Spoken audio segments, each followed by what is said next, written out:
Hi everybody, you saw the title of this video. I have started the camera to talk to you about all the books I read in 2024. I actually haven't counted, but I think I read about 50 books, which is like kind of like neither here nor there. I would say obviously it's not a small amount of books, but at the same time in previous years I've read about like 100 books. So this year like only half of the amount that I usually, read. But at the same time, at times during the year, it felt like I was barely reading at all, at least not, fiction for my own entertainment. I was constantly reading stuff for uni, of course, but I never count that, obviously. So considering that, at times I felt like I was not reading at all this year, 50 books doesn't sound that bad. Now, in my bullet journal for the year, I wrote down all the books I read, and I have the majority of them actually here at my home in physical form, so let's jump right into it. I started off the year, or like last year, since we're now in 2025, I started off 2024 with Brett Farrar by Josephine Tey. My sister had gifted me 2 Josephine Tey books last year, meaning 2023, The Franchise Affair and Brett Farrar. And The Franchise Affair I had still read in like 2023, like right after Christmas, but then this was the first book I picked up in 2024. Now, before I had never heard about Josephine Tey ever, but I think I'm quite a big fan of hers now. She doesn't have too many novels published because she was mainly a playwright, I think. I think there are only like 6, 7, 8 novels of this kind throughout the year. I have actually already read the majority of them now, so I'm running out of books of hers to read. But I can definitely recommend them to you if you, like me, are a big fan of old-fashioned British murder mysteries, because this is quintessentially that. In that sense, it was somewhat reminiscent of Agatha Christie in the sense that those are like slow-paced British murder mysteries taking place in the 20th century, but at the same time they're quite different. But I enjoyed them almost equally. I mean, Agatha Christie will always be like my number one, but Josephine Tey, she's definitely up there. I really like her works. Then I moved on to The Red Palace, a historical murder mystery taking place in ancient Korea. It's like about a murder or like a series of murder, if I remember correctly, taking place at Cheongdeokgung Palace in Seoul. And it's like a servant girl who becomes entangled in them, and then she has to solve all of them. It's like a YA. It was nice enough, but at the same time, it didn't really leave me a lasting impression. But I also have to be fair, I am not really a YA reader, so it's okay and quite understandable that a YA book didn't thrill me to my core, but that's not necessarily the book's fault, but just because I usually don't gravitate towards YA anymore, I guess. But that's the second book I read. Moving on to a classic, I finally read Frankenstein by Mary Shelley. I barely have to introduce this, I think, because it's like this Gothic tale that has become renowned throughout the world. But I will say I wasn't obsessed with it. I know a lot of booktubers, ones that I really like and I appreciate their, opinions and such as the Clockwork Reader, Hannah, I think is her name. I know she and so many other booktubers out there are like absolutely raving about this book. It's like one of their favorite classics of all time. And sure, I liked it, but I remembered that I was also kind of like, about it. I don't know. I can't quite put it into words except for that one sound. So yeah, I definitely know that I liked the big other Gothic tale, Dracula, more than Frankenstein. But at the same time, it's not a big book. I'm glad that I finally read it. Definitely go and make your own opinion about it. But yeah, kind of like, I felt somewhat ambivalent about it. I'm gonna be honest. Sorry. Then moving on to another Josephine Tey. This is To Love and Be Wise. I'm not even going to dive into like the plot of this, because I do not fully remember. Though I remember it concerned like a photographer and a murder mystery, and the rest I do not recall. But it doesn't even matter because yeah, Josephine Tey, I can just simply recommend it to anybody out there who is also into like these traditional murder mysteries in England. After that, I moved on to Interview with a Vampire, another one of those books that at least the booktubers that I watched, they all seem to rave about it. Again, I'm talking about Hannah specifically, the Clockwork Reader.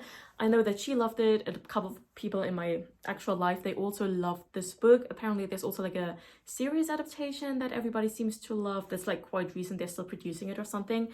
I liked it, but again, I wasn't crazy about it. I don't know. It's this tale about these vampires, and it spans centuries.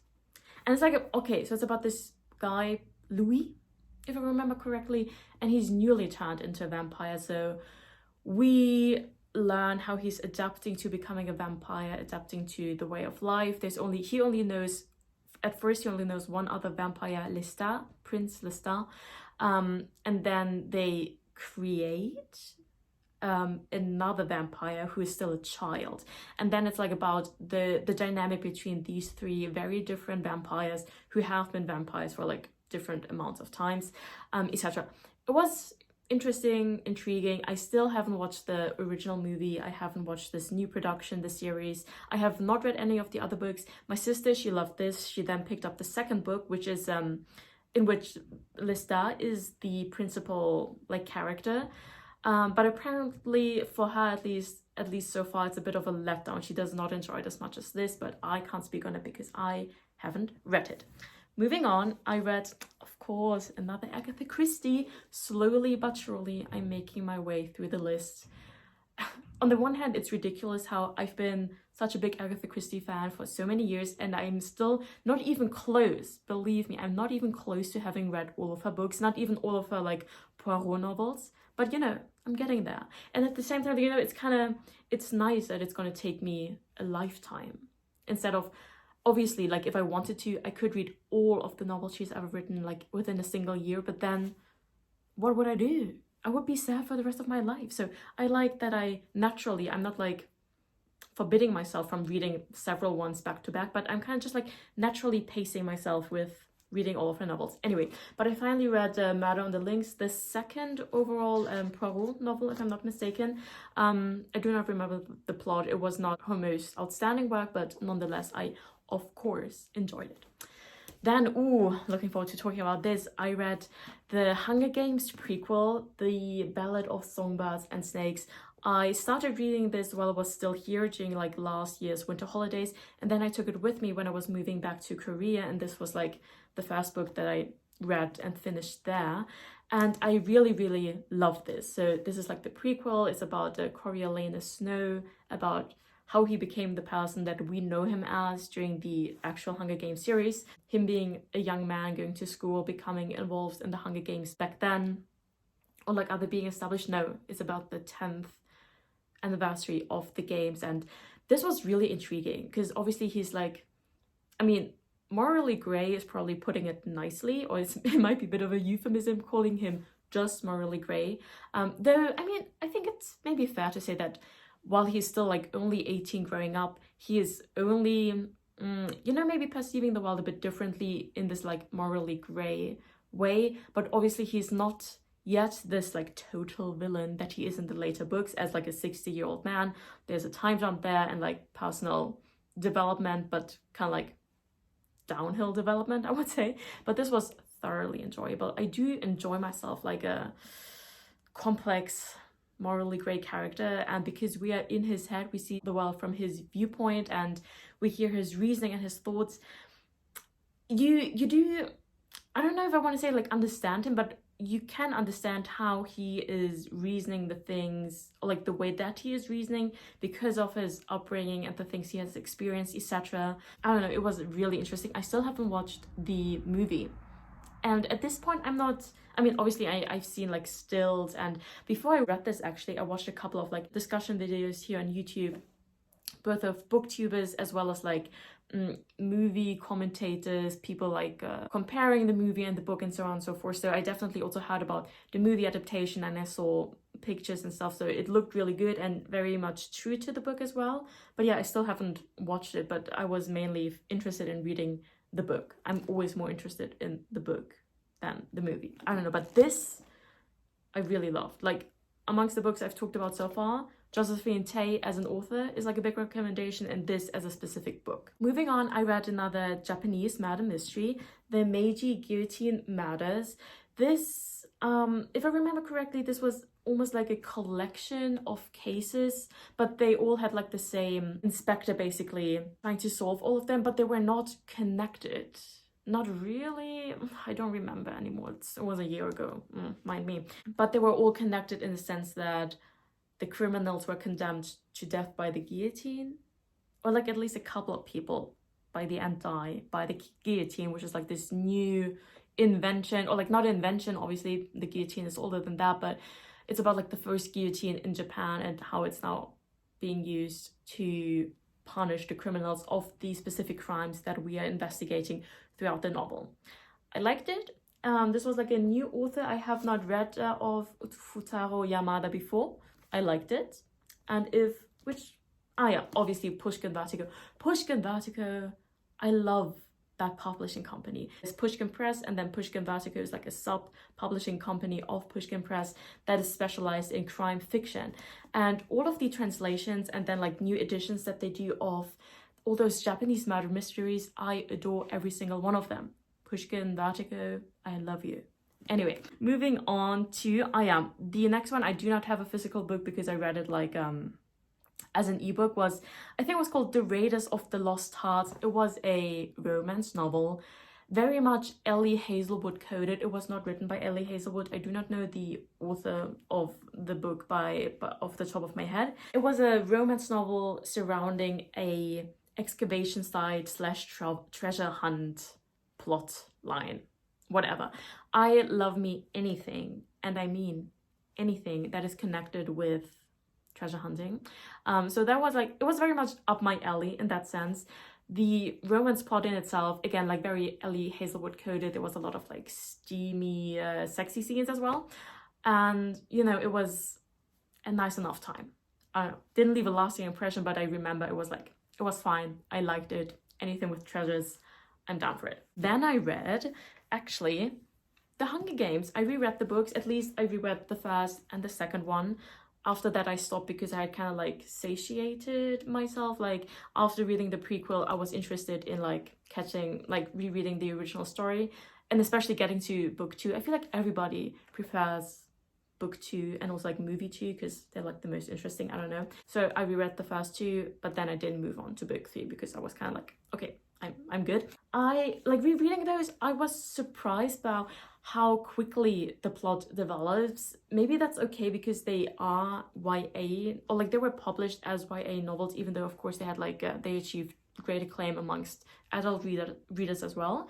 And like the plot itself, or like the complexity of the characters and the world, etc., is not typically YA. It's like adult novel level, I would maybe say, but the way and the quickness the story developed felt at times a bit rushed, but again, maybe that was just like adapted to a YA attention span, so it was completely fine. But I hadn't perceived it as such when I read it when I was myself only a young adult, but now rereading it when I was 24, I kind of like caught on to that. But yeah, I still really enjoyed those 2. After that, I could have filmed entire videos about this, because after this I read Fourth Wing and Iron Flame, the big TikTok, booktube sensation. I finally read it too because a personal friend that I had, he doesn't read at all. And then suddenly he approached me begging me to read this book. And I was like, you can read? I didn't even know you can read. So I was quite shocked that he was such a big fan of these books. So that was the main thing that intrigued me to read them, because obviously I had heard about them before, all this buzz about them, but I was just like personally not really interested because I'm not a fantasy, especially like YA fantasy lover. It's just like not my thing. So hearing what I heard about the books, it was like not my thing. But now my friend convinced me, I don't even know if that's the right word, low-key forced me, whatever, he pushed me to read these books. Fourth Wing was still okay, you know, like the war college and the trials, will she make it through it? Obviously she's gonna make it through it. There's this love triangle. That's not really a love triangle, because like there's like her childhood best friend who's interested in her, but from the very, very beginning she's very much like, no, you're only my childhood best friend. They have like one kiss and it's immediately like, now we're only friends, like at least from her perspective. So it's not really, there's no love triangle there. Like from the very beginning it's clear who's going to be the love interest, the guy that she thinks hates her and she doesn't like him either, but then she does. Anyway, the Fourth Wing book was okay. Then I moved on to Iron Flame. I read like half of it and then I just stopped. And for the life of me, I didn't want to continue because I was pretty bored with it. Like the second book, at first, like there's a lot of, nothing happening. There's always something happening. But it wasn't as stringent. There wasn't as much of a like red string between those like different battle scenes, blah, blah, blah. So I was like moving on, and the book is thick, mind you. It's like 700 pages, and you read and like scene after scene, battle, whatever, after one another, and it's just kind of like, where's this leading, sir, or like lady, whoever's the author of this, Rebecca Yarros, I think. And so I kind of lost interest, but then at the same time, I hate to leave a job, or more specifically a book unfinished. So later in the year, but like mind you, I think like 6 months later, I picked it back up, and with the aid of the audiobook, which I found an illegal upload of on YouTube, I ended up finishing the book. And I will say Rebecca Yarros, she has like this way of finishing a book in a way that makes you be like, ooh, I would be interested to hear how this story continues. So she does write a good cliffhanger, so to say. But at the same time, I can promise you I will not continue these books because I thought this was a duology. That's why I also picked up the second part. Turns out it's supposed to be a quintology.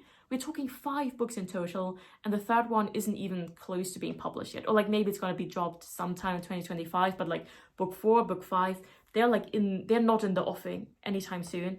And so I will definitely, or like at this point in time, I have like no desire to continue the series, not because it's bad or anything, just because again, it's not really my thing. And having read like collectively 1,200 pages of this already, I feel like I did my due. You know, it's okay for me to not continue. Then moving on, I read another Agatha Christie, The Hollow. Again, just like average Agatha Christie, not my favorite, not my least favorite, just like a good old time. Now we are moving on to a couple of books that I don't have physically with me anymore, or I never had them physically because I read them online, or like as ebooks.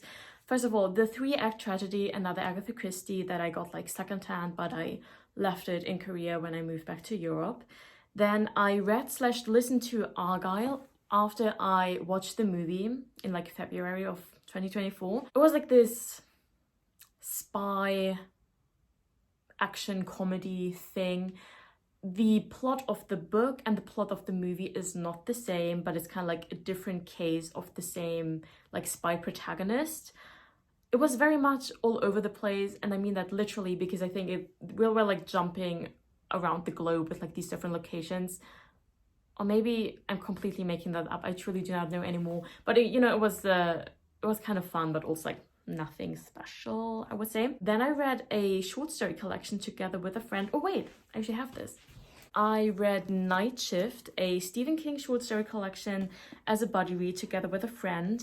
I had a surprisingly good time with this because I'm not a horror girl. I'm also not a Stephen King girl. And I'm usually also not a short story girl. So like heading into this, it was very much something new for me. But at that time during the year, I was down to reading short stories because I didn't have the time basically in my life, or like I felt like I didn't have the time and the attention span to focus on like entire novels. So like short stories, they came in handy. And then I actually ended up liking this collection in particular, especially the very first story that was called, give me a second, Jerusalem's Lot. This one was my favorite. So yeah, this short story collection I can actually recommend. I phrase it like this because just a couple of books later I read another one of his collections and I didn't like it as much anymore. Then after this I read Bride, the fantasy romance by Ellie Hazelwood. I just went on and on about how I'm not a fantasy girl, and I stand by that. I still sometimes read it because I'm very open to reading anything from any genre, but this in particular I read because I like Ellie Hazelwood. What can I say? Is it like a guilty pleasure? I don't even want to frame it as that. I'm gonna own it, you know? Yes, I like her books. When she drops something, I'm gonna read it. It's a good time. What can I say? And this book in particular, a friend of mine, she didn't gift it to me, she lent it to me because she had the physical book, and then I was able to read it like that. I do prefer Ellie Hazelwood's non-fantasy, non-magic, non-YA books over those magic YA fantasy books, but it was still, you know, an okay time. I don't know, I liked it, but also not that much. After this, I read Letters to a Young Poet by Rainer Maria Rilke. This was another buddy read. These collections of letters that Rilke wrote to a young poet that he established like contact with because the other one approached him to ask for advice, both literary advice because he's a poet, as well as like life advice. It was like nice musings, philosophical musings on life, love, work, the lot.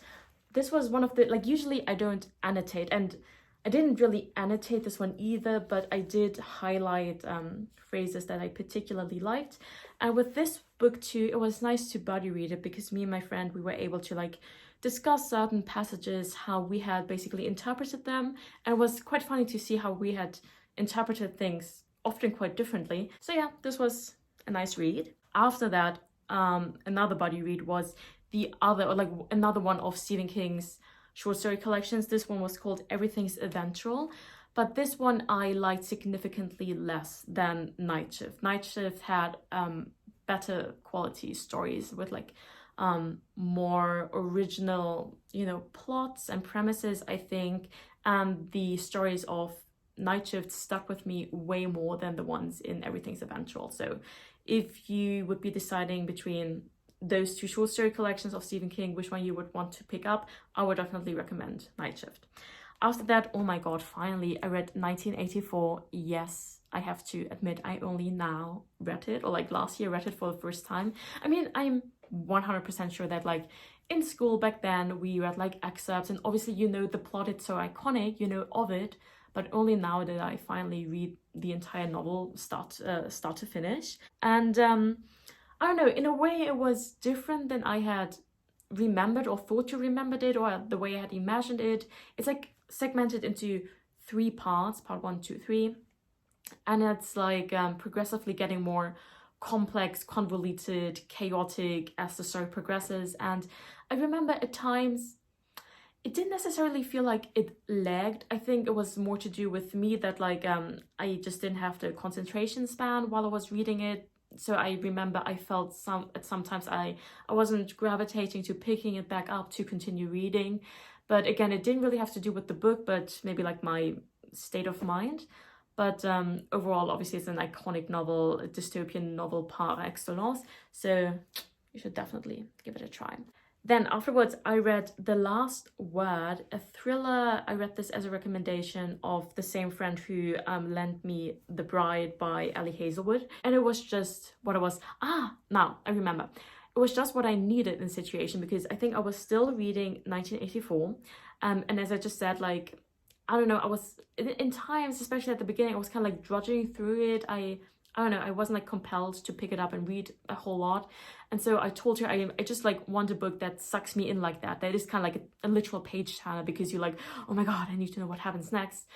So obviously thrillers are good for that kind of thing. And she recommended this to me, The Last Word, and it was exactly the kind of thriller that I needed in the situation. It didn't disappoint. It was a page turner. It did have some nice twists that I didn't see coming. I don't even remember the resolution anymore, but I think I was definitely surprised at different points during the book. And it was quite spooky. It was spooky. I remember at some point I was reading it during like the middle of the night, or like it was already like dark and I was alone in my apartment. I was like, and that's what I want. I want a thriller to give me that feeling like, and usually thrillers, they don't accomplish it, and then I'm always let down. Like if a thriller doesn't actually give me the thrills, I'm always disappointed. But this one, it did give me the thrill, so thumbs up. After that, I'm telling you, this one friend, she lent me and recommended to me a lot of books this year, because after this she lent me her copy of Funny Story, the new Emily Henry rom-com release. Not my favorite Emily Henry, I'm sorry, but also not my least favorite. My least favorite is coming up in a couple of reads, basically. This one is this convoluted situation that like two couples engaged, and like they break up because the man here and the woman there, they get together. They have been like childhood friends forever, and then they suddenly are like, wait, we are in love with each other after all. So they dump their respective fiancés, and then they team up. They first just like move together because they're both being like basically kicked out of, or like she's being kicked out of their house together because she is moving in there now, and so she's moving in with like the ex-fiance of like the situation here. But then they start fake dating, but then they actually develop feelings, blah blah blah. It was alright. It definitely felt like it dragged on here and there. I remember I discussed this together with my friend. I mean, there were times in the book where we just had like, they went on like another fake date and another one to like get to know each other better, to make this a more convincing act, and was just like scenario after scenario that to us, or like to the reader, I feel like it wasn't like adding a whole lot, but it just like dragged out the story. So at times I was definitely kind of like bored with the plot, I will say. So that's what I mean. It's not my favorite, not my least favorite. I think my ranking of Emily Henry's books are Book Lovers, number 1. Then, wait, was this even like my number 2? Oh no, like Book Lovers, Happy Place, Funny Story, Beach Read, and then People We Meet on Vacation. Right, People We Meet on Vacation, that's my least favorite book. Beach Read, I'm going to talk about in a second. After that, I read the newest release of Stuart Turton. Stuart Turton is one of the very few contemporary authors that I have dedicated myself to read anything this man will ever write. His first novel, the first novel I ever read of his, is 7 Deaths of Evelyn Hardcastle. I'm pointing this way because my copy of it is standing right around the corner. One of the most fantastic books with the most original plots I have ever read. It's such a gem of a book. You need to read it if you haven't yet. And then also like his second book, The Devil and the Dark Water, I also really, really liked. And now this finally, the third release. Oh yeah, by the way, this is the cover, you can see it of the first book, The 7 Deaths of Evelyn Hardcastle. And yeah, finally the third release, The Last Murder at the End of the World. Again, a very unique original setup and plot. I think it was my least favorite amongst the 3 so far, but I still appreciated it. I can barely describe the plot to you. It is a mix of murder mystery, sci-fi, dystopia. Yeah, maybe those 3 keywords. I will throw them out there to you. Don't even read the back of the book. Just, I mean, if you're interested in Stuart Turton, read Evelyn Hardcastle first, then The Devil and the Dark Water, and then this, I would say. But any of his books really I can recommend, as in I'm really a fan of this man's imagination. He really does come up with the most interesting of plot lines. Moving on. Oh wait, I also have this. Moving on, I read In Cold Blood by Truman Capote. And boy, did this book blow me out of the water. Okay, so if you don't already know, this is kind of like a modern classic, so that's why I'm saying like maybe you already know what this is about. This is a story of an actual crime that happened. Truman Capote was also like active as a journalist, and he was both researching this case as a journalist, but then also spinning a semi-real, semi-fictional story around what happened. I say semi-fictional because obviously we have dialogue in here that of course is per se made up, because Truman Capote didn't actually know the actual words that these people spoke to one another, but the facts of the people, the murder that happened, the trial, etc., all of those are true. And quite creepy, these headshots, if you want to, of these 2 guys here, those are the actual people that committed the crime. These are like the actual people this is about, because this book is simultaneously about the murder victims as well as the murderers. This was so captivating. I was quite blown out of the water, because usually I love murder mysteries, but I do not like true crime in any of its like formats, be it podcasts, Netflix series, movies, or like books, whatever. Like I don't gravitate towards that, because what I love about my murder mysteries, such as like Agatha Christie, Josephine Tey, or like Seishi Kumizo writes them, I love them for the deductive process of like the ingenious detective trying to solve this mystery, and it just so happens to be a murder mystery. But to me, the appeal doesn't lie in the fact that there was a murder, that people died, and like gruesome details or stuff like that, but I like this like logical, ingenious process of this very smart human being trying to like pin all the clues together, etc. So picking up a true crime case, I prefer to show this. I don't know. This was like something new for me, and I didn't expect to love it as much as I did, but again, I can just say it was like so captivating. Truman Capote is a genius writer, a genius, journalist, the way he like brought all of these sources together. This must have been like it was a feat of a lifetime to bring all those like different sources and materials together. So yeah, obviously it's harrowing knowing you're reading a book, so it's so easy to think, oh yeah, this is fiction, but no, it's not fiction. This actually happened. These people actually died. These are the actual murderers of the people that we're like reading about. And the case in itself is also just so, yeah, harrowing, again, is a good word, I think, because the crime, it is truly pointless. It was such a pointless, violent crime. For like pointless, I mean as in there was no reason to do it. No reason, which makes it extra devastating. Anyway, so this was one of the top books of my reading year 2024. It did something to me. After that, quite a page turner. Wait, do I have this too? No, I think a friend lent this to me. Or did I? Wait, no, maybe I will have this actually. Sorry, I thought that I didn't have any of the following books, but now I keep remembering I actually do have them in the physical form. Okay, yeah, I did forget. I actually do have this physically too. Beach Read, the last Emily Henry book I read, as in I read all the other ones before. The last one I just told you about, like a funny story, and now this one, it's actually her first book, but it was like now the last one that I read. And now I have actually read all of her books. I never like per se planned on reading everything of her. I never like set the goal, but I just so happened to now have read all of them. This one to me, Beach Read, her first novel, it's very different to all the other four novels of hers, because I felt like this one had the most nuance. It also depicts like sad and kind of like tragic moments in like the two characters' lives and like their backstories, whereas like the other books, I mean, she always kind of like lets, you know, the ups and downs of life basically take part in her storylines, but I felt them the most realistically in this particular story. I don't know, what I'm trying to say is that like also like in her other books, she includes like backstories, etc., things that happen to people that again like are also like sad and tragic, but the way that they influence the story or impact the plot, I don't even know, it felt way more superficial than in this book. In this book, I felt like those tragic and sad components took quite a big part, or like they make up quite a big part of the plot, or like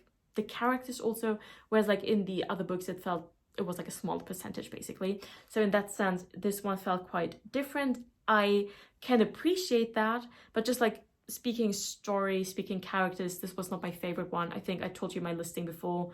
This would have been my, yeah, I guess actually like second to least favorite. Like People We Meet on Vacation, I think it's just like it's a stupid book. I didn't like the characters. The premise is so stupid. I hate miscommunication tropes, and I hate it in real life. And that book, People We Meet on Vacation, is just like 12 years of miscommunication. And I'm supposed to read it being like, oh my god, such a cute love story. No, it's a fucking tragedy. 12 years of miscommunication just because you can't communicate. It's a tragedy, not a love story. Anyway, so yeah, if you're looking for, again, maybe like more nuance in terms of happy and sad things in an Emily Henry book, I would recommend you this above all the others. But in terms of like my personal preference amongst these books, Book Lovers is my favorite one. And then the next book I picked up, I didn't read this in one sitting because the next book that I picked up is The Count of Monte Cristo.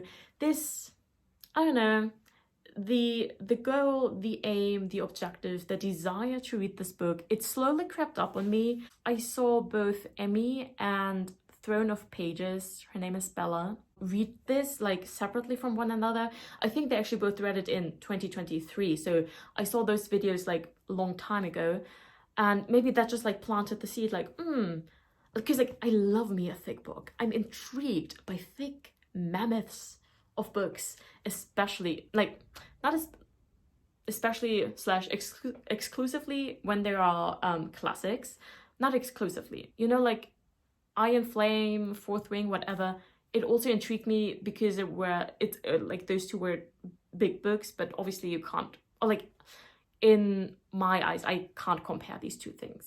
I'm not saying that classics are better than non-classics. Like that's like a whole other topic. Everybody can decide that for themselves. Personally, I really like classics, and especially like thick classics. I don't know, they intrigue me. Long story short, I finally picked this up and I read it over the span of 4 or 5 months. I read a couple of other books in between, as I will be getting onto, but I really loved this. This was like a surprisingly, you will maybe not believe me, but this was a surprisingly fast-paced story, as in anything and everything that happens and is being narrated to you, there's a point to you knowing that little detail of this little sub-story. There's never anything in there that you feel like, boy, that could have been edited out, you could have saved me 100 pages.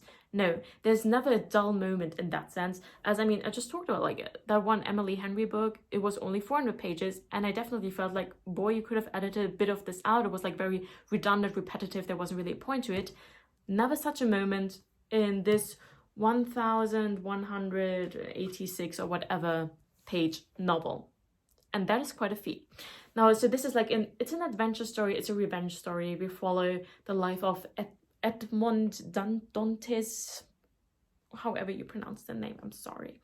A grave injustice is done by him when he is still a young man, on the verge of being both engaged, promoted, like everything is looking splendid. Then this injustice is being done to him. He's thrown in prison and can only escape after 14 years. And obviously, he emerges a changed man. He has become both like an incredibly learned, intelligent man, but also like bitter, and is now like out for revenge upon those men that have destroyed his life. And then we follow this story. And it's very interesting, very intricate, and I enjoyed it. And I do say it's a bit of an accomplishment that I can now say that I read this book. For full disclosure, I didn't read every single page. In parts, I also listened to an audiobook, which really helped me progress with the story in times when I felt like I didn't have a lot of time to like sit down and read. But you know, an audiobook you can listen to while you're doing other things like cooking, eating, working out, going for a walk, etc. So using the help of an audiobook also helped me progress. I think I picked it up once I was like halfway through, and I used it to tackle the majority of the second half, and then towards the end I picked up the actual book again. But yeah, what a feat. Count of Monte Cristo, here we go. I had to take off my sweater because I was getting all hot and flustered talking about all these books. Okay, next up I read another Japanese murder mystery, The No Mask Murders by Akimitsu Takagi. Butchering all these names, I'm sorry. I have read one other book of his, I believe the Tattoo Murders by the same author. This is obviously a shorter story, and it was just up my alley. I don't know how you can explain this, but nobody else writes a murder mystery, like a traditional old-fashioned murder mystery, just like the British and the Japanese do. There's none other like it. Those two countries, those two nations, I don't know what it is about them. All the like, you know, quintessentially British and the quintessentially Japanese murder mysteries of that time I'm reading, I'm loving every single one of them. And this one I did too.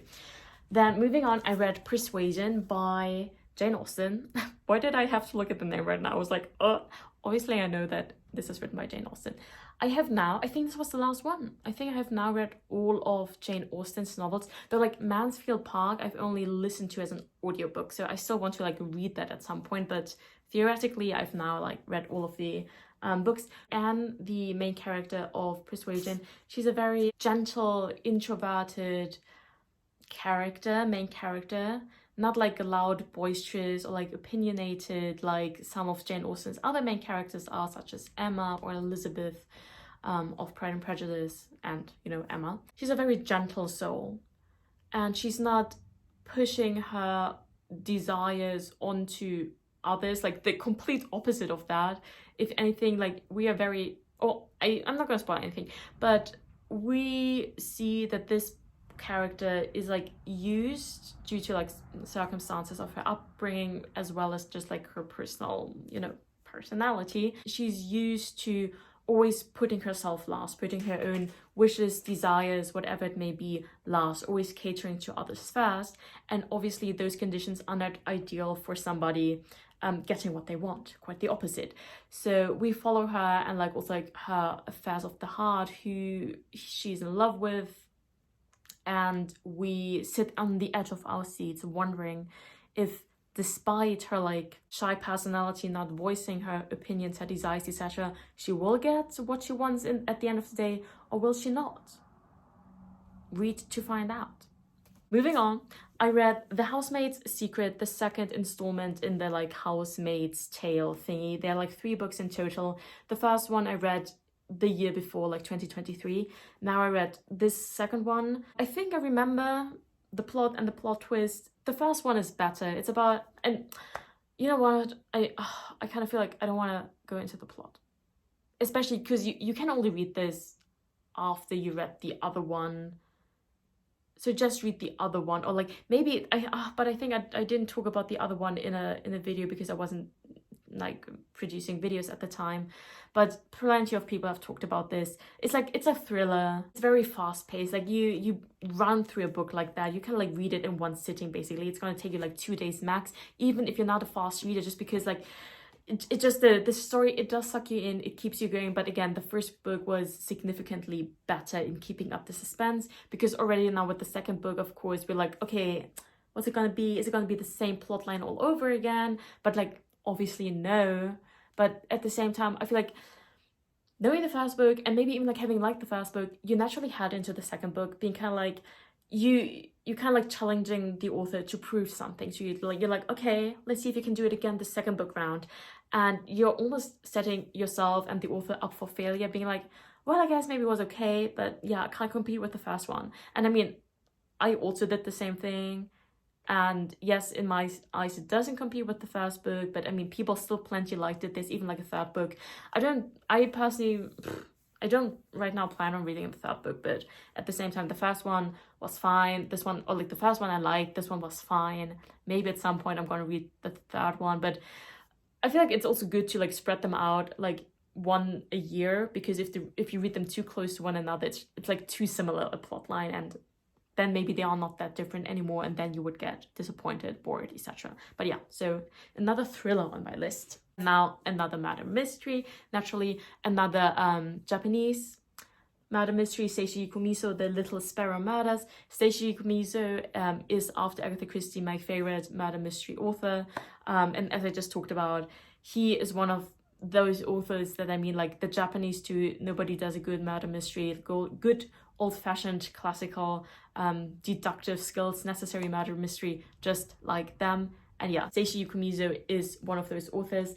His work is now like gradually being translated and put onto the market again by Pushkin Vertigo, who I have dedicated my heart to, Pushkin Vertigo. The next book should be coming out very soon, because I think this one was released in like May, June, July, like around summer, mid-year last year. And usually they churn these out like every 6 months, or like between 6 months to a year. There's usually a new one, because like all of these books already exist. Like Seishi Kumiso, he's already dead, and like his oeuvre of like 70 plus, I think, novels, it's already out there. Like they just need to be translated into English and, you know, like edited, formatted, blah blah blah. But obviously you can do this quicker than if you were still writing these books. So luckily for fans like me, these books are coming now, like new books are now coming out quite frequently, and yeah, I'm loving them all. Though, like, I will be very honest with this one right now in particular, I can't really remember the plot. Maybe if I read the back of the book,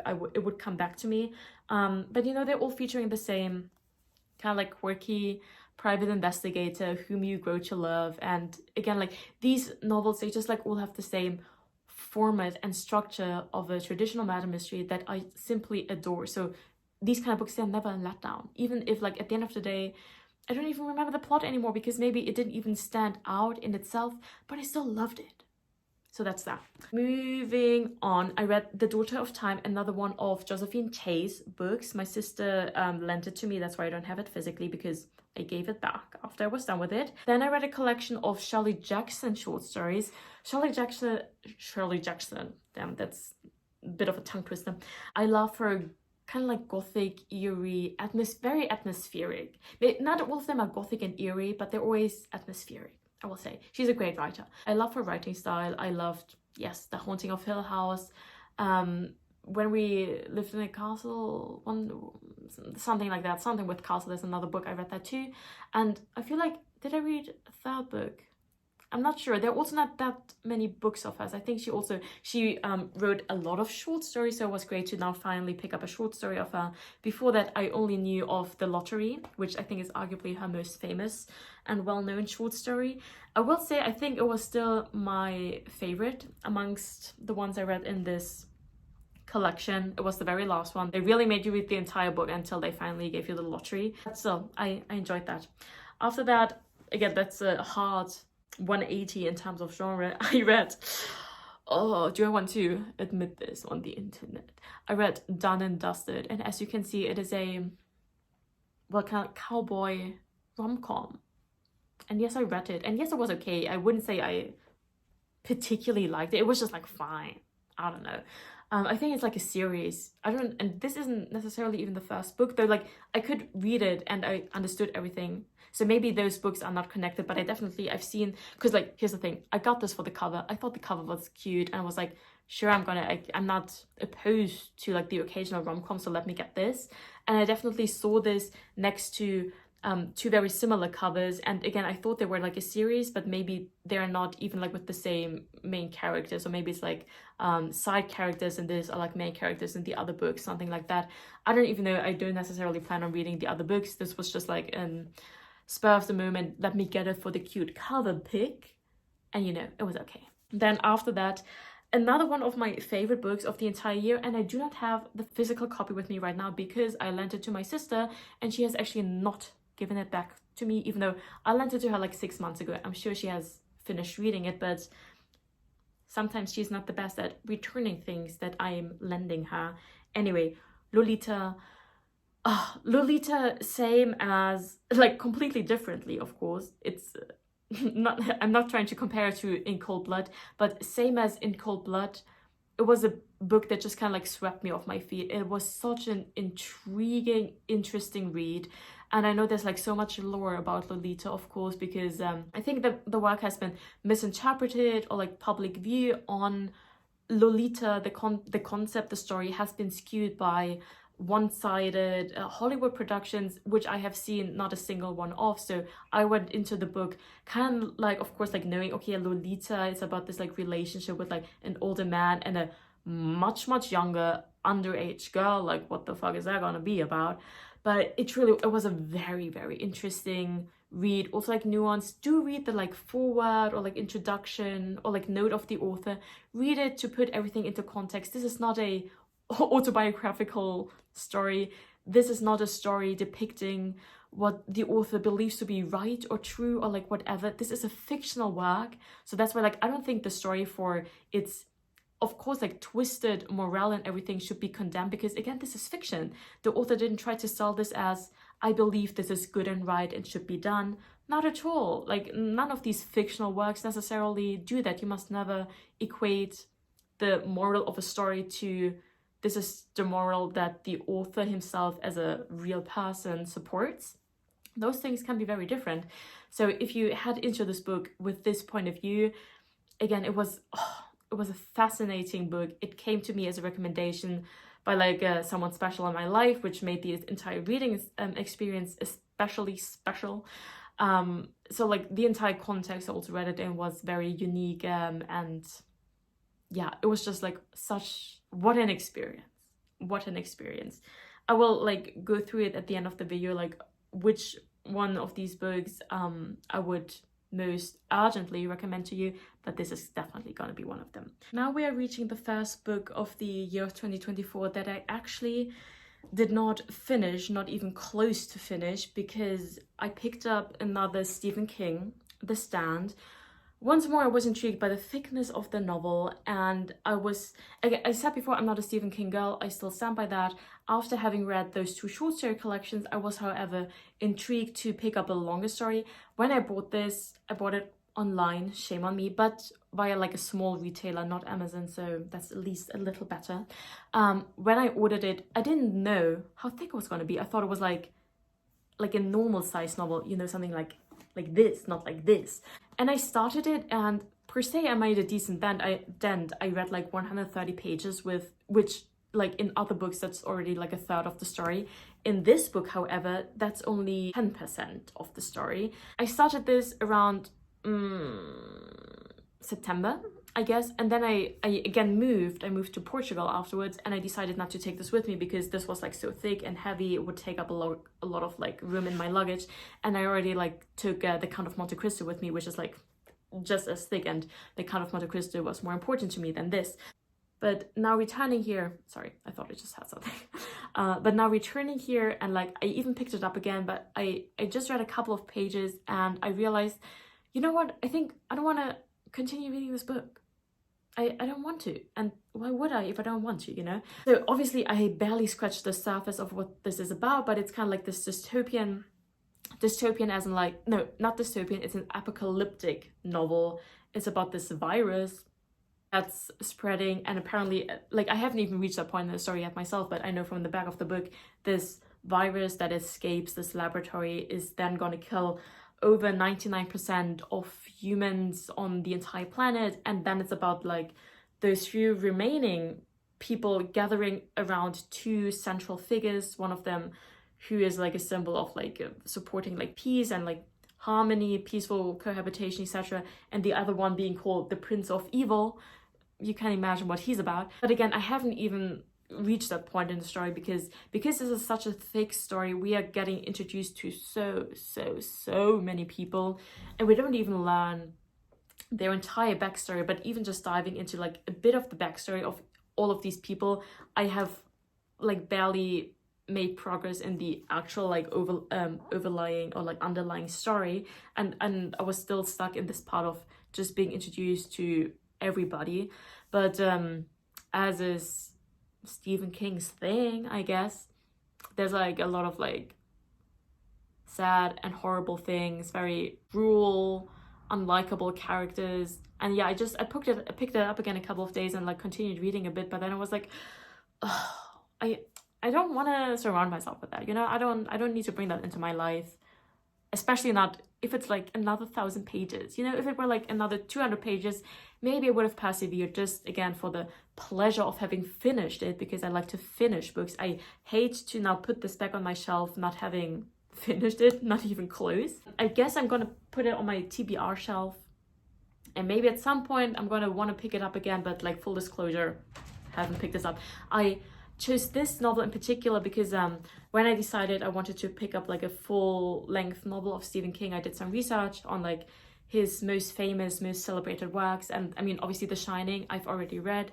I know there's Misery I wanted to read, but I know I gifted that to my sister once, and I just wanted to get her copy of the novel. I didn't want to buy it anew, so that's why I decided to like just get another book. And again, like The Stand was talked about amongst like his most famous works. But yeah, I didn't get into it deep enough to like understand yet what it is about. And with that, I mean both plot-wise as well as hype-wise.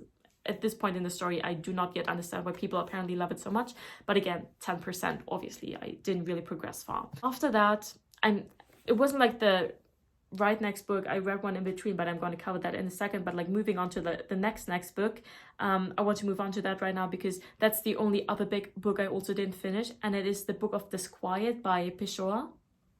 I got this because I moved to Portugal, and I was like, let me read one of the classics of Portugal. I think that's like a nice thing to do when you move to a new country, a new like cultural realm, to, you know, explore the classics of that country. And Pessoa, especially like in Lisbon, because like he's a central figure there, it was like a very, very obvious pick. The Book of Disquiet is his most famous work, so I was like, sure, let me get that, and I got like a physical copy. Little did I know that it's not a novel, it's not a coherent story that is being told, but the book is segmented into, you know, like shorter or like longer paragraphs, but like never longer than like a page or anything. And it is always about like philosophical musings about this fictional character. But because there's no like red line story plot surrounding these philosophical thoughts, it was very much like okay, but where's this going? And obviously it wasn't going anywhere because it wasn't like a coherent novel. So I was very much confused, maybe a bit taken aback by this unusual format of the story. I didn't know it came in this format when I bought it and picked it up. So I already had a hard time progressing with it, because again, you didn't feel like you were progressing at all. You just like stumbled from one philosophical thought onto the next, and you can only take so much of that in a row, you know. And then I lost the book. I was at a party, and then we went to a rooftop bar, and then when we went home, and maybe I was just a little tipsy, I left my book there. And even later I tried to like call them, and I went past and asked them if they like found it, if somebody gave it to the bar and stuff, but they didn't have it anymore. And I saw that as a sign that it's okay to not continue this book, because I was already like not enjoying reading it. And then I lost it and was like, it's not meant to be. I think I would have vastly benefited from like reading this in like a school or like university academic context, where I could have received this kind of like introduction to like Peshua, like the author, his life, this novel in particular, and discussing the different segments with like peers and stuff. Like I can imagine that the experience of this novel is completely different if you approach it in such a setting, but me just trying to like randomly tackle it by myself and not having the like capacity and motivation to do all this research I just mentioned by myself in my free time, it was kind of just like what? So I would need like a Portuguese academic, ideally, to come and explain Peshua and the Book of Disquiet to me, why it is so central, so important to Portugal, what the message is that I'm supposed to take away from it, and give me like the highlights of like which part of the book I should go back and revisit. But yeah, I didn't have this kind of introduction. Maybe at some point I will try to pick it up again, though like first I would have to pick up a whole new copy, because again I lost mine. But yeah, so Disclosure, The Stand, and the Book of Disquiet, the only 2 books on this list that I never finished. Okay, then the book in between that I just mentioned that I had skipped is The Woman in Black, because at this point in the year we were like approaching like fall autumn season, and I wanted to get in the mood, read some like spooky Gothic classic tales, and The Woman in Black obviously is one of them. I really enjoyed it. I had thought that The Woman in Black is kind of like a horror story. It's not a horror story, it's like a Gothic suspense story, but especially by today's standard you would not call it a horror story. But I had thought it was a horror story, but it's not. Gothic suspense is pinned it quite well. Then I read Dr. Jekyll and Mr. Hyde, another Gothic classic. I enjoyed it. It was a very thin read. Again, I borrowed it from my sister, and I returned the books that I borrowed, so it's no longer here with me. It's a sore point, maybe you can tell. Yeah, I liked it. Amongst the Gothic novels I read this year, it was one of the ones I liked better. Referring back to Mary Shelley Frankenstein, I like Dr. Jekyll and Mr. Hyde better than Frankenstein, which is that a controversial take? I don't know. Other than that, another collection of short stories. I swear to God, I never read short story collections otherwise, but like this year I read like 4. Damn. Because then I moved on to Edgar Allan Poe short stories. I had like an edition of like the collected works on my iPad, like an ebook. You can even get it like for free because it's like no longer copyrighted because it's so old, blah blah blah. So collected works meaning like all the novels, all the short stories, all the plays, everything. I did not read all those 1,000 plus pages, but I read a selection of the short stories. I did some research, which ones are like the most iconic, the most well-known short stories of his, the ones you have to read, and I read those. Like those were like 10, including like Murders on Rue Morgue, The Telltale Heart, The Fall of the House Usher, something Armadillo, and a bunch more. I don't remember all the titles anymore, but it was like 10, 11, 12 in total that I read, and I really enjoyed them. I would love to read more, but then again, like just like this list of like, I don't know, 50 short stories in itself was a bit daunting. So I was just like, okay, let me start with the top 10, and then later on you can progress to the others. Then another classic, Gothic classic I read was The Hound of the Baskervilles by Arthur Conan Doyle. It was a reread. I actually have it, but I'm not gonna get up again because I think this has become like an old shtick. Reread, I read all the Sherlock Holmes novels and stories long ago because like that was like my main introduction to like murder mysteries. That's how and when and why I fell in love with murder mysteries, and now I felt like rereading this. Next up, I read Ghosts That Call Us Home, The Ghosts That Call Us Home. This was a recommendation by Carrie Can Read here on BookTube, and I liked the book, and it was like fitting in this journey of mine of reading like atmospheric fall, autumn, spooky stories. But I must have kind of like confused it with another one of her recommendations, because I thought that Carrie had shouted this book out as like, oh my god, it was so scary, so creepy. Because again, I was like hunting down a book that I would consider to be like horror. Like horror is not a genre that I usually want to read, but again, like for fall season, I was kind of like, okay, let me read a horror book. But then this wasn't really a horror. It was like a, again, like suspense mystery novel about, okay, so the protagonist, her sister was like a filmmaker, and she went missing, and she became like kind of like famous and iconic because she had her younger sister, our protagonist now, star in a like handmade film camera homemade production of like a horror movie that they shot in like this old house that their parents renovated, and hence they lived in it for like a couple of months. And this is like already now a couple of years ago, but then like her sister vanished, and like our protagonist, she became kind of like infamous because she starred in this horror movie that became like super famous. But obviously like she's this weird little girl that like is super freaked out in this horror movie, so like people are kind of like wary of her, but then the fans of this fandom like obsess over her, so it's kind of like this weird dynamic. And now like years later, obviously our protagonist is traumatized by her sister being missing. She's invited by a new filmmaker to go back to this house to reshoot this movie, kind of like as an homage to the original movie, because now it's like 5 or like 10 years later, I don't know, to so like marking an anniversary. And she wants to do it to go back to the house to investigate basically for clues. Are there any clues that indicate what happened to her sister? And then yeah, she goes back and they reshoot this, and the further the story progresses, we kind of find out like, wait, all those like fake CG, not CGI, but like effects back in the day that like her sister explained to her, like, oh no, she was like using dry ice to create this fog, blah blah blah.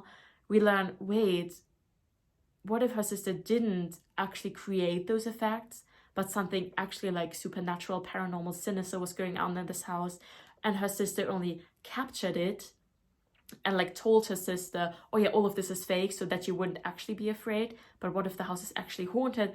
So that's kind of like the plot, the story. It was nice, interesting, intriguing. Maybe I kept waiting for like a bigger twist, a bigger twist, a bigger twist, again, because I thought that Carrie had shouted out this book for being like so freaky, scary, and I kept waiting for that. And then in the end I was like, oh wait, I think I must have confused books there. It was still nice. It's like per se a YA novel, because like our protagonist, she's only like what, 15, 16, 17, and that comes hand in hand with like her being like kind of immature and stuff. And I don't know, again, I'm kind of like over YA, just like because I'm not in that, I mean, it doesn't have to do with me not being in that age anymore, because I know other adults who still enjoy reading YA novels, so it's not necessarily connected to that. But for my case, not being in that stage of life, age range myself anymore, I find myself being like kind of like frustrated, annoyed with like very immature characters. But obviously they're immature, they're only like 16, 17, like what's she gonna do? But so like I liked it, but again, just like YA, not completely my thing. Then I moved on to Rebecca, another Gothic classic. This one I consumed as an audiobook, and I liked it very much. I had only like watched this one like Netflix adaptation starring Lily James in it a couple of years back, and people famously didn't like that adaptation. So now it was nice to go back to the source material, and it was very interesting. And I remember that I think I had discussed this book like in a English lit class I had taken on like the Victorian Gothic novel, even though this is not Victorian, of course, so maybe it was a different class. But we had kind of like analyzed it, how, you know, the protagonist, we never learned her name, and how like this figure of Rebecca, a woman that has long been dead, is like so much more imposing as a character in the novel, in the lives of these characters, than our actual living character, who's the main narrator of the story, like whose name we never even learn, whereas like the name Rebecca is like on every other page, because like she's such an influence, even though this woman is dead. Anyway, so it was quite interesting. Then quite a random novel I read next is The False Prussian. This is a historical murder mystery story that my dad, he gifted me this book because it takes place in my hometown, and he knows I love murder mystery, so hence he gifted me this for my birthday, I think. This is not something I would have picked up for myself, but it was alright. Thank you, Father. I don't know. Afterwards, I read up, and I'm still in the middle of reading this, but I will finish this. I picked up Sally Rooney's Intermezzo, by far my favorite Sally Rooney book. The third one, Beautiful World, Where Art Thou? Are You? Well, I don't know.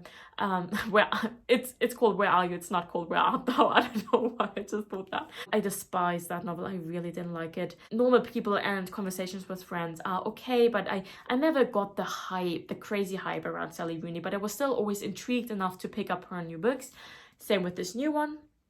The beautiful, gorgeous cover and like marketing around this was surely part of it.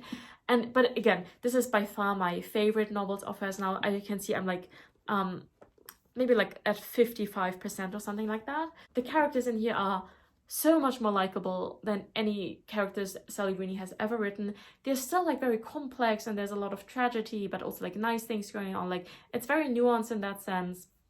So it's about like two brothers with like a 10-year age gap that are very different, lead very different lives. They have a very complicated relationship. Their father just died, so like they're in this stage of like grieving, obviously their father being in this complicated relationship with one another. Then we learn about the kind of like love entanglements that each of these brothers has. Everything is like very different. These brothers are not alike in any way, shape or form, and like we learn about all of that and just follow them on their journey. But yeah, so far I really like it, and ideally I want to finish this before I move back to Lisbon, before I go back, because right now I'm home for like winter holidays, New Year's, Christmas, you know, and I don't want to bring this all the way back to Lisbon again because I'm so close to finishing it. Plus I just brought it from Lisbon to here, and I don't want to bring it back again only to finish it like after one day, and then I have it sitting, and then when I'm moving again, what am I going to do with it, etc. But I'm already moving in like 3 days again, or like I'm going back.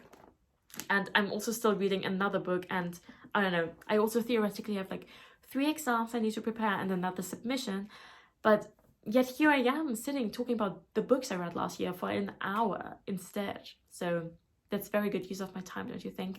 Anyway, so enjoying this, but not quite finished, but fingers crossed that I'm going to finish it within the next couple of days. Then I read We Solve Murders, Richard Osman's newest release, a brand new series. This is not a new installment of the Thursday Murder Club series, but a new one. It is very similar to the Thursday Murder Club series in terms of obviously tenor of the story, structure of the story. It's both like murder mysteries and stuff. The characters are obviously different, as like in the Thursday Murder Club series we have like these group of retired people. They're all very different with their different like lives and backstories, now living together, being friends in this home for retired people. Here we have like a daughter-in-law, father-in-law situation where they team up. They're also like very different. She's a personal bodyguard, so she's like involved in this like very, I don't know, different world. Who knows a personal bodyguard, right? He's just like this your average British Joe guy, but he used to be a policeman, so he does have this background with investigating, but actually he's retired. He doesn't want to have anything to do with that kind of thing anymore, but then they come involved in this kind of thing. A third person joins the team, Rosie, a very prolific author that's like super rich and famous. So with her as an aide, they have like basically unlimited funds, so they can like hop all over the globe. And that's like, you make that plausible by saying like, oh yeah, this third person in this cheer, like she's like this super mega famous rich author. So that's how that makes sense. I definitely like the Thursday Murder Club series better because I find the people and the setting more likable, because I like those other stories for being like so normal. These are all like so like such normal retired people, and they live like their normal little lives in their normal little retirement home, and then this crazy thing happens. This from the very get-go is obviously not a normal situation, because again, like the one girl is like a bodyguard who's being sent on missions all over the globe, and then there's like this billionaire, maybe not billionaire, but like multi-millionaire author that again, like with the funds, like things are made possible that like in a normal storyline plot it wouldn't be possible, that they're like jetting all over the world in like a private jet. And so I appreciate the more like realistic setup of the other series more, but At the same time, I enjoyed it, and should a new book drop in the series, I'm probably gonna get it and I'm probably gonna read it, you know. After that, I read The Silence Factory by Bridget Collins. Also, like, we're nearing the end of this video. I'm almost done with all the books I read. Very unique setup, very unique plot. I heard about her other book, The Binding, from Carrie. She talked about the book a lot, recommending it, talking about how much she liked it, how unique it is. Carrie barely ever said anything on the plot, and I'm gonna be like, it's gonna be the same here now, because this is such like a unique setup that it's hard to say anything on the plot and world, basically, without wanting to give anything away, etc. But it's very unique. It takes place during like Industrial Revolution England. We jump between two timelines, or like we read the diary entry of somebody in 1780 something, and then we have the present day storyline in 18 something something. Again, like Industrial Revolution time in British England, and obviously those two stories are connected, and we learn how. It's very intriguing. I really can't explain the plot at all. If you're intrigued by those few words I just mumbled, go ahead and maybe like read the back of the book and then just jump right into it. It was a good read. I feel like I kept maybe wanting for like one more twist, one more something that didn't end up happening. So I would, out of 5 stars, I would give it like a 3.8, 3.9. Well, like it was very nearly at like a solid 4.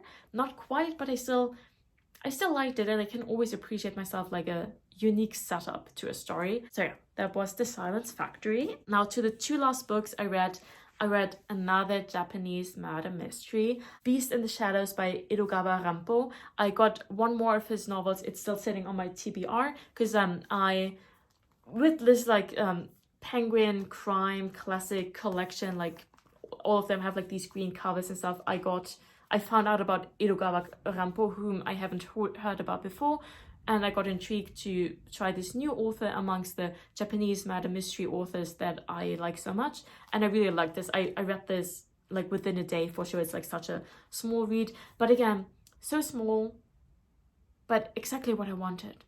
This, like, if you're looking to, okay, what does she mean when she says these like traditional classical murder mystery authors or like stories the way the Japanese and British write them, pick up this book. You can read this, like it's like 100 pages. It's a short story basically, and this is exactly what I mean by like this kind of setup, this kind of like progression of a storyline, unraveling a murder mystery. Really like this one. I'm looking forward to like his other work that I have.